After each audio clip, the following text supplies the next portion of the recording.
Eto na nga, pang. So, day 6, project endorsement. Mag-exercise tayo hanggang sa may kumuha sa ating endorser. So, ngayon ito, Friday, Saturday, Sunday, 2 days na lang bago yung fun run natin. Ngayon, sobrang lakas ng ulan kanina. Tapos, medyo late na ako nakapag-start or mag-i-start. Ngayon, naisipan ko, dahil 2 days na lang, subukan ko magtatakbo. Pero ngayon, nakita nyo, ayan, nakasapatos ako, wala yung treadmill kasi doon ako sa labas tatakbo. So, mag-iikot-ikot lang ako rito, takbo, walking. Subukan natin kung gaano natin kakayanin, yung hingal natin, yung legs natin. Nakapag-stretching na rin ako, kaya day 6, let's go. Outfit check!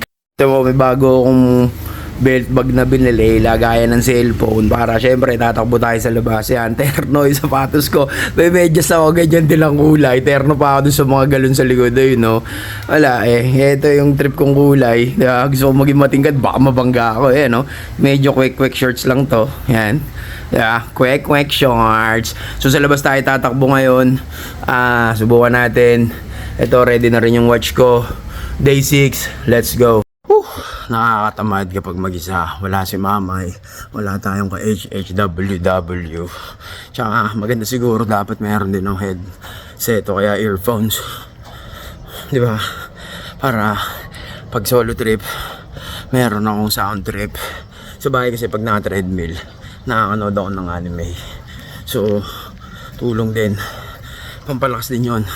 Dahil hindi ka masyado mapapagod, dire-diretso ka ng takbo, dire-diretso ka ng lakad habang nanonood. Pero pag nandito sa labas, mahirap dahil siyempre puro kotse, kalsada, doon ka lang nakatingin, diba? Pero yan na, subok, almost done. Day 6, let's go. First kilometer, medyo mabilis yung nagawa natin kasi nga tumakbo tayo. 1 kilometer 10 minutes, 36 seconds. So, sa akin, mabilis na rin yun. Siyempre sa iba, hindi mabilis yun. Pero siyempre, beginner lang naman tayo. Ngayon, walking na ulit ako. Downside, putik. Ang bilis kong pupulikatin. Kaya nag-walking muna ako. Pero kaya pa. Tapusin ko lang 3 kilometers. Tapos rest, stretching. Day 6, let's go. Whew. Good news na bad news. Good news, katakbo tayo sa labas. Bad news, tayo na sobrang putik ng sapatos ko. Ang dami kong mga nadaanan na putik-putik. Sumalsik dun sa sapatos ko. Kapata ko sa inyo. Sheesh! Putik! Grabe. Pero okay lang. Ginawa yung mga yan para marumihan. Takbo pa tayo. Lapit na ako mag 2K. Let's go. Day 6, 2K. Grabe. Ang bilis kong pulikatin pag tumatakbo. Ngayon walking na ulit ako. Pagod. Sobrang nakakapagod. Jogging. Sinubukan ko na medyo mabilis na, hindi naman sprint. Pero takbo. Ayan. Kaya grabe. May pulikat kagad ako. So ito, dire-diretso pa din. Pilitin ko matapos yung 3K 2 days bago yung fun run. Excited na rin ako, gusto ko ma-experience. So kami ni mamay, unang beses yun. 3K lang, 3K.